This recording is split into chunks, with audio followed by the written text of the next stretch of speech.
Everyone, this is ZonoBRAH here for a new video. We're gonna talk today about the first patch of 2016, the 6.1.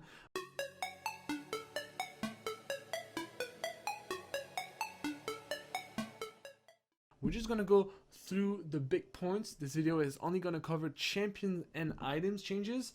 In another video, I would talk about mastery changes and stuff. Really interesting point that I really wanted to isolate in a single video. So I hope you guys relax, just watch it, and if you have anything to tell me, if I forgot anything, just please go down below to the comments and post anything, whether it's question or critiques. I would read absolutely everything. Okay, to start up the day, the video, and the patch, we're gonna talk about Gangplank, who for me is one of the first big changes. I'm gonna skip others because I don't want to take like an hour. Last time we did a 45-minute video and I understand it was hard to watch, so I decided to classify a little bit the most important changes and to leave the bug fixes and the very insignificant changes to you guys if you want to read the patch note on your own. The link will be down below. Okay, so Gangplank is getting a change on his passive, Trial by Fire. As you can see on the screen, the duration is being increased, but the passive ratio is going down.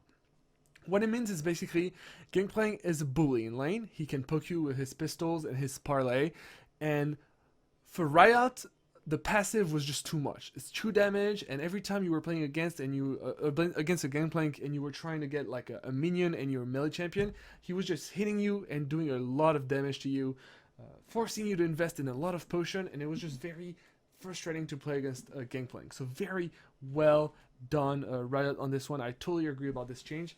Not too sure if it's enough, but Gangplank will be forced to use his parlay way more to poke you, so he will have to use a lot more mana, and he will just like not be able to use as much mana as he can. So I don't know. It will probably be a good, an interesting changes, but we'll have to see it on the game live to really have a feel about this change. Second will be Kalista right here, who is getting a lot of nerfs. The most popular ADC of 2015 by far, one of the most played ADC in the competitive, one of the most banned, most played in the competitive LCS, is getting a little nerf on her E. So the explosion, the rend, once you stack arrows, you click E and it does a lot of damage. The mana cost is being lowered from 40 to 30, but the refund is changed. Basically, when you kill a single target, whether it's a single minion or a single champion, you're not getting any refund. However, when you are getting multiple kills, whether it's multiple minions, champion minions, or champions, you are getting a full refund. Really interesting, just because Kalista was able to poke you in the bot lane very easily and without too much mana. So it was very easy for her to just go back to lane, farm, poke you again, poke you again, poke you again, and just wait on her cooldown to come back and keep poking you. And it was very hard to manage, especially if she had a very opportunity giving like support such as like Blitzcrank, Thresh, Annie, etc. Moving on to Kha'Zix now, right below Kalista. Kha'Zix, long time no see, I want to say. Very long time no see. I haven't seen a Kha'Zix in solo queue in like months, honestly. So he's getting two buffs, two very interesting buffs. The first one is on his W, bigger radius, which is a huge positive point when it comes to laning phase, but also for jungling. He will jungle faster, he will clear camps faster, so he will gank faster, and also if you like to play him in the solo lane, whether it's top or mid lane, you'll be able to push faster and like just play better, hit the 3 creeps on the caster minions, etc. You get the point. And also he's getting a little up on his E, so his E was, I think, one of the most awkward spell in the world.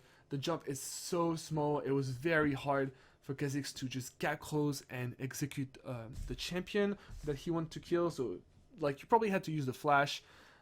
So basically they're just increasing the range, plus 100, you can see from 600 to 700, but notice that the evolved range of the leap has not changed. So it was pretty big, it still is, so this is still good. Fourth change is a Blanc right below as well. I thought it was interesting. I don't know if I had to mention it on the video. I don't know what you guys think, but I just thought it's an interesting change just because her chain basically is going faster from A to Z, from her to the target you are aiming. It's just going faster. And I feel it was a very interesting for LeBlanc, that because the Q and the W are easy to make, but the E was always the tricky thing with LeBlanc. It's like if you can touch it, you're probably going to get a kill because you can ignite and combo again. But if you don't touch it, it's just like you have to W back and it's just over. And it was kind of easy to strafe it if you were used to playing against the LeBlanc. So I feel this 150 missile speed will actually make a very good difference and worry a lot of people playing against her. Very interesting change. No, we're not touching the damage, we're not touching the mana cost, we're just touching this movement speed, and I think it's really interesting to change that on this LeBlanc right here. So the fourth change it would be on Miss Fortune. Miss Fortune, who has been crushing the bot lane for now, what, like a month and a half, guys? A month and a half, 2 months. She's getting a little change. The passive ratio is going down, and the E damage is going down. The E was absolutely nuts, especially with Fundamental Decree. The base damage was absolutely insane. Too hard to handle for squishy ADCs such as Twitch, such as Kalista, for example. Jinx, very, very hard. Especially when you don't have a support that can heal you. It was very frustrating to play against a Miss Fortune because the E has a very safe... like it's very safe. Like she just has to put it on you, and then she can just go back to last hitting. So it was a very it's a good spell, but it was just too much to handle, and a huge nerf is coming to her, especially in late game, going from 310 damage base to 220. Okay, so the next one will be Mordekaiser, guys. So a lot of changes. Mordekaiser, we haven't seen him a lot. Last time we saw him, it was, I think, Wild Turtle played him at the World Championship.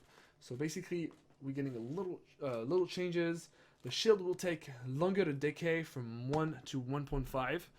The W is now doable on minions. Finally, guys, finally, now you can wave clear properly with Mordekaiser, especially if you're building AD. Your E doesn't do a lot of damage, so you had trouble to wave clear and to like just move the minions out of your turret and protect your base. So now it's way more doable. And 2 changes coming up on the R. You have so basically you have more damage. It's a ratio now. It's not base attack damage. It's a 1.0 of Mordekaiser bonus attack damage.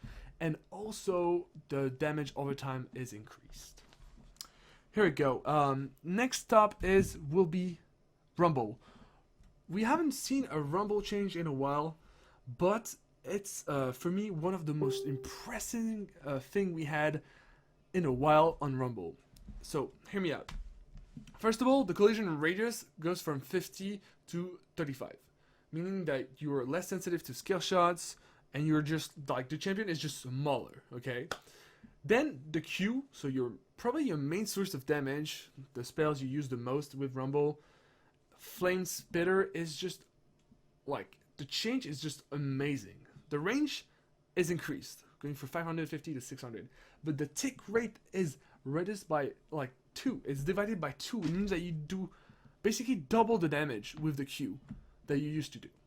Crazy amount of damage. I cannot even imagine how much damage you can do with Rumble when you have Rylai's and Liandry's. I think it's insane by Riot how good this buff is on Rumble, and I'm sure if you are a Rumble player, you must be pretty happy right now. You must be really happy.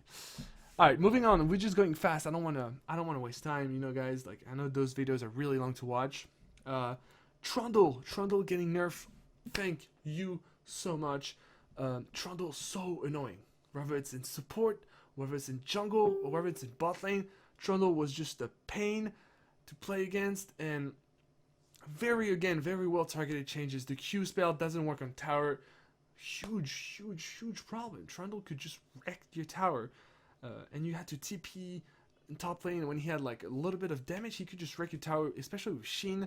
So now you can refresh your auto attack with Q spell, just so you know, like Renekton W or Kassadin W. Yeah. But the effect doesn't apply. Yeah, that's it.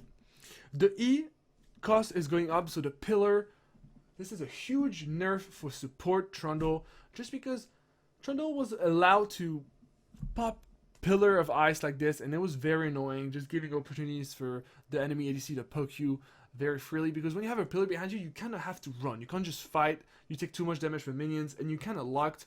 So, yeah, very interesting. Trundle won't be able to spam his pillar as much as he wants, so he'll have to save up to mana for good opportunities, especially when his jungle is going to come for a gank. And when it comes to the R, cooldown is going up, mana cost is going up as well. Very strong spells that deserve to be a little more costly and come back a little later. So, cooldown going up, still 70-second in very late game, level 16, but it's still what we take. Very cool nerf on the E, I think, really well, just because Trundle support was way too strong. So that's it, guys, for the champions. We now gonna move to the items. I know, guys, I'm not doing every champion because a lot of it is very insignificant changes. So if you feel like I missed something, I should have talked more about something, please let me know in the comment down below.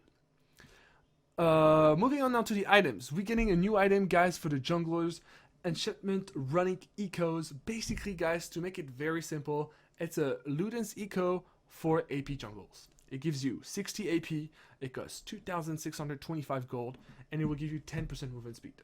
Very cool for jungle who need gap close, who need help to clear the jungle, and yeah, that's pretty much it. Very gonna Elise, for example. We'll definitely put it on, who else? Fiddlestick could be nice, just because the movement speed can make you gap close faster and plays the fear. So yeah, like, definitely interesting in the AP jungler set. Very interesting. Ludens will help you, it deals 250% of damage to larger minions, so you will be able to clear like your jungle very fast, and hitting a large jungle with this effect will restore 18% of your missing mana. So very interesting if you have a lot of mana cost, and it allows you to regen, so you don't have to back after like a gank. You can just go back to your jungle, regen your mana. Moving on to Frost Queen Claim, one of the most used item lately by the supports, by the mid lane, by Lulu top, Lissandra top. Very good item. Who's gonna get nerfed? Just on the mana regeneration, and the slow is going to be changed. Obviously, guys, it was just too much. When you were in the melee range of someone, you can slow him for 5 seconds. It was just too much. So now, the longer the ghost goes, the longer the slow will be. From 2 to 5 seconds, and the mana regeneration goes 50% down. Well deserved, just because it was a little bit too much of mana regeneration, and it was just the most cost-effective item of all time, honestly. And this is why everyone built it, just because it was too much. So now, if you have a high mana cost champion, you probably want to go back to Marlo Nomicon or Unholy Grail of Athene. So yeah, moving on now to Static Shiv, who is getting a very interesting buff. I don't know how you call it. Very interesting discussion with the community on my article, Static versus Rapid Fire. You should definitely go check it out. People usually were disagreeing with the fact that Static Shiv was valuable at all. And now this change will come. So basically the change is that the bonus damage you do to the minion with the lightning goes from 75% to 125% of your damage. Very good for wave clearing. And I was explaining that Static Shiv is very interesting in ADC such as Vayne, just because it helps you wave clear faster, and so you don't lose your tier 1 tower very fast, and you don't lose pressure on the map. You don't allow your enemy to enter your jungle, for example. So now Static Shiv is a very good option for ADC such as Vayne. What else can I think of? Graves. Graves has a lot of I think Vayne is right now the most valuable Static Shiv user right now, just because Rapid Fire Cannon is very interesting. It's still one of the best items when it comes to attack speed. The next one, guys, I want to put is a huge change on Deathdance. What a change from Riot. Completely like buffing the item for only 100 gold more when it comes to the cost. The 80 is going up, guys. The healing done is going up. The bleeding damage is going up. So clearly a huge buff on this item, who has been a little bit underestimated by the community. You know what I'm talking about. So definitely now build it if you have like if you need to heal yourself, like if you need a bunch of lifesteal, definitely build Deathdance if you can afford it. Very, very cost-effective item right now that is changed. So guys, that will be it for this patch. This is only the video about the items and the champions. Thank you so much guys for watching. I hope you guys like this. I think I'm gonna do it for every patch, just talk to you about it so you can just listen it, and you know what, just read the patch yourself, and get used to it in the next couple days, the next week, let's say. Good luck to everyone for season 6, and I'll see you in Challenger. Bye.